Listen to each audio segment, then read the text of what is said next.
में सियासी संकट मचा हुआ है। ब्रिटेन में जो प्रधानमंत्री बनी थी लिज ट्रस, उन्होंने अपने पद से इस्तीफा दे दिया और उसके बाद से ही देश में नए पीएम को लेकर तलाश फिर से तेज हो गई है। नाम तो इस बार भी कई सामने आ रही हैं, लेकिन भारतीय मूल के ऋषि सुनक का नाम सबसे आगे चल रहा है। हालांकि उनको कड़ी टक्कर देने के लिए बोरिस जॉनसन का नाम भी सामने आ गया है। अब भारतीय मूल के ऋषि सुनक और ब्रिटेन के पूर्व प्रधानमंत्री बोरिस जॉनसन के बीच कांटे की टक्कर देखी जा सकती है। दोनों ही पीएम पद के लिए प्रबल दावेदार माने जा रही हैं।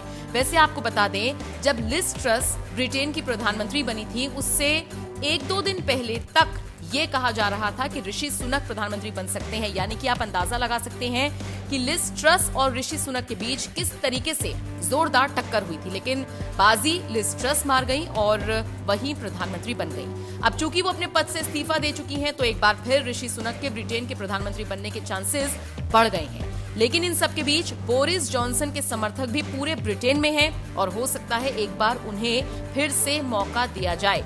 बता दें, 2019 में जनता से बोरिस जॉनसन को जबरदस्त जनादेश मिला था। ऐसे में इससे भी मुकरा नहीं जा सकता कि उनकी दावेदारी भी मजबूत है। अब चलिए एक एक करके आपको बताते हैं कि किसकी कितनी संभावना है पीएम बनने की। सबसे पहले बात करते हैं ऋषि सुनक की, जिन्हें कंजर्वेटिव पार्टी के कई सदस्य बतौर पीएम देखना चाहते हैं। देखिए, ऋषि ब्रिटेन के विदेश मंत्री रह चुके हैं। गीता पर हाथ रखकर उन्होंने कसम खाई थी। जानी मानी आईटी कंपनी इन्फोसिस के संस्थापक नारायण मूर्ति के वो दामाद हैं। कुल मिलाकर देखा जाए तो ऋषि सुनक के साथ ऐसे कई सारे फैक्टर्स जुड़े हुए हैं जिसको लेकर जनता उन्हें वोट कर सकती है। बात करें अगर बोरिस जॉनसन की, तो जैसी स्थिति उनके लिए 2019 में थी वैसी ही बनती हुई नजर आ रही है। बोरिस को एक प्रबल दावेदार माना जा रहा है और जिन भी वजहों से उनका इस्तीफा हुआ था, हालांकि वो वजह लोग भूले नहीं है, लेकिन फिर भी जिस तरीके से उन्होंने काम किया उसको लेकर लोगों में एक पॉजिटिविटी है और उसका असर इन चुनावों में देखने को मिल सकता है।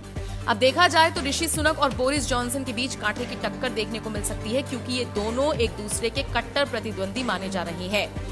खैर, अब देखना होगा ब्रिटेन के अगले प्रधानमंत्री के तौर पर कौन शपथ लेगा, ऋषि सुनक या फिर बोरिस जॉनसन। वैसे आप बताइए, आप ब्रिटेन के नए प्रधानमंत्री के तौर पर किसे देखना चाहते हैं? कमेंट बॉक्स में अपनी राय हमें जरूर दीजिए।